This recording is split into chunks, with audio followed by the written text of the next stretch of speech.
Through my research and planning, I learned that all media products such as posters, websites and trailers all follow a number of generic conventions. These generic conventions are followed in order to produce a product to appeal to the audience they are aiming at and to create products that are easily recognisable to audiences. My research helped me to analyse the generic conventions of a horror film poster. For instance, the generic conventions are the film title, the tagline, the release date, the credits and the main image. I followed these conventions quite closely when creating my own film poster to ensure the poster was easily recognisable as having a horror genre. In my poster I've included all the generic conventions I discovered in my research, such as the film title, tagline, credits, main image and release date. Starting with the first generic convention I used was the film title.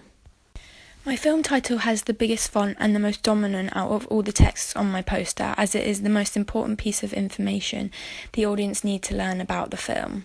I chose to make it red and use the font You Murderer from 1001 Fonts to make it look like blood splash, which really connotes with the genre of horror and the theme of revenge.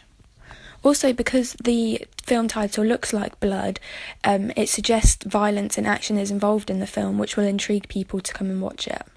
I think it is really effective against the black background of the poster because it makes it stand out more.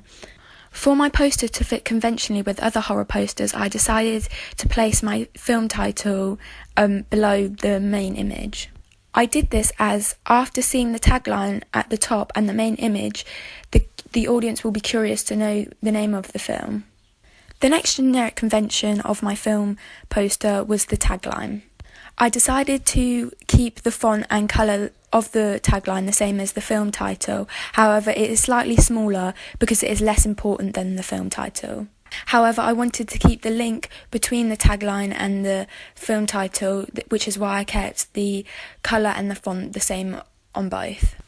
I wanted my tagline to relate to the film title and the overall theme of the trailer, which is revenge.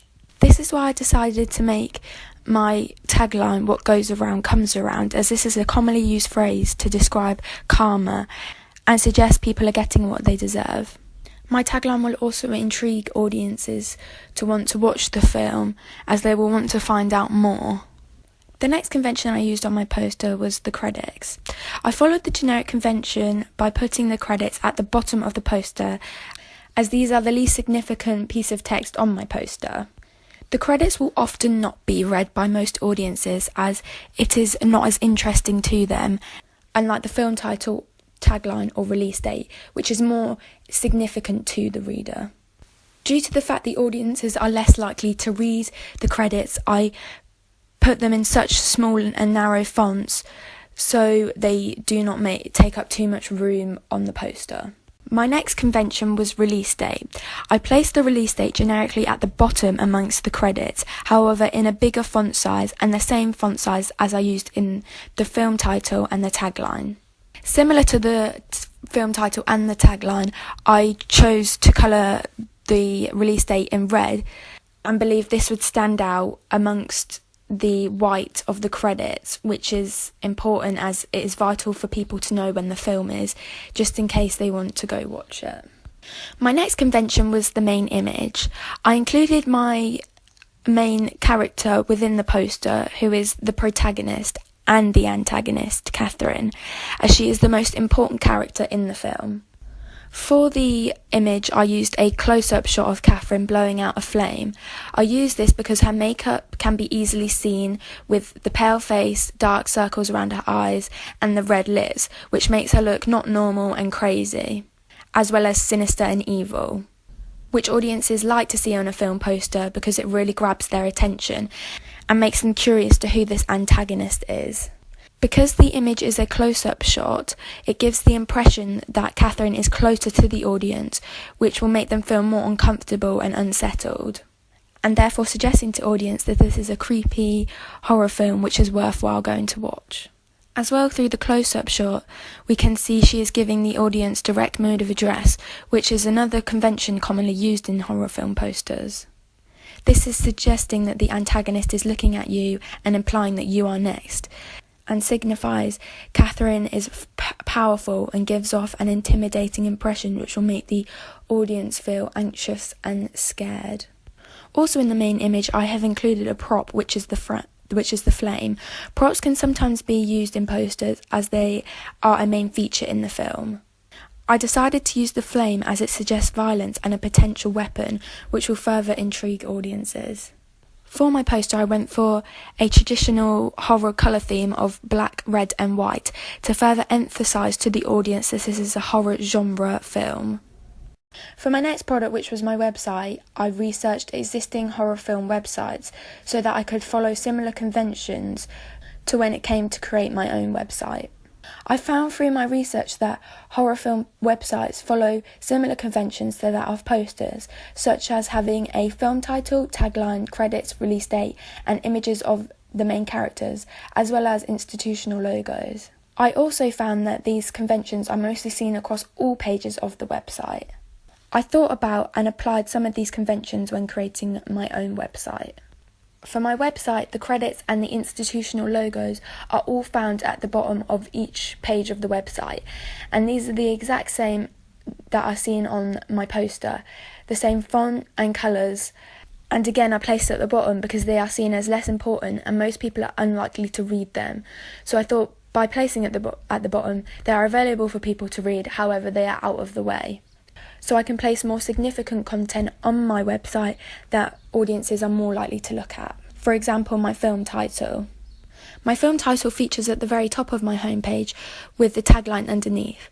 I have done this because I want this to be one of the first things people read when they look at my website. I also kept my film title and tagline the same font, colour and size as my film poster to keep a link between the poster and the website, and begin to make it more recognisable for audiences. I included a different image on my homepage to the one that features on my poster. The image shows Catherine lurking in the dark whilst her victims are underneath her cowering, which suggests she is someone to fear. Although my website image is different to that of my poster image, I still believe both convey the same message, in that the main character Catherine is someone to fear and someone to be intimidated by. I kept the film title visible across all the pages on my website to ensure the film title would stick in audiences' mind. Additionally, I did this so I could create a hyperlink on my film title on each page, so then it would link back to the home page, which is seen on most websites. Through my research, I found many websites include a social media bar that is usually placed at the bottom of the page, here seen on the Insidious website. Because social media is fast growing in popularity today, I thought it was a good decision to include a social networking bar on the bottom of each page of my website. The bar included popular media sites such as Facebook, Twitter, YouTube and Pinterest that links audiences to the film's social media sites, where they can find the latest updates and information to do with the film. The navigation bar of the website is one of the most important parts, as it allows audiences to explore the site and all the different pages they can view. I kept my navigation bar very simple and stuck with the colours red, black and white to keep in the coloured theme of the rest of the website. Once the audience has decided which page they would like to view, the navigation bar allows them to click on it and it will take them straight to the page, which are all labelled with what the content is on the page. Also down the left-hand side of my homepage, I have included reviews from well-known film magazines or review sites such as Empire and IMDb. Having good reviews from well-known review companies will attract my audience to want to watch my film, as they will want to see if the film compares to the reviews. Another convention of horror film websites is having scary and creepy music. I have followed this convention by using the same music as seen in my trailer. Having music on a website creates an unnerving feel for the audience and gives my website a creepy atmosphere. My next product was my trailer. The location is a very important aspect to any trailer. The main location used for horror trailers are relatable and realistic places such as Sinister, it is set in a house. I have followed this convention by having most of the trailer and scenes set in school or in Catherine's house. These are normal everyday settings that the audience have often encountered in their daily lives, and so the trailer becomes more real for the audience, as they can imagine themselves in the situation, making them feel more uncomfortable and unsettled, as these places are meant to be normal, safe environments for them. I have found in my research of existing horror films that the lighting is another very important aspect to a horror trailer.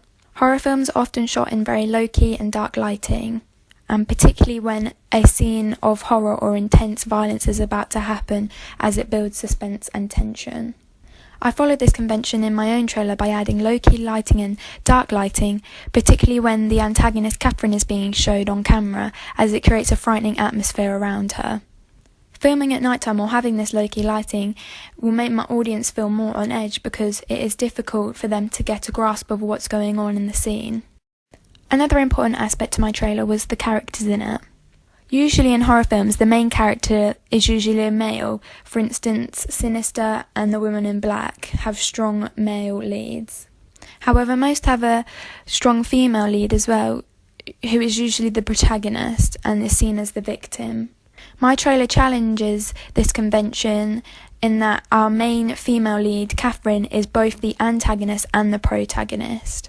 At the beginning, we see Catherine being bullied and is very vulnerable and weak.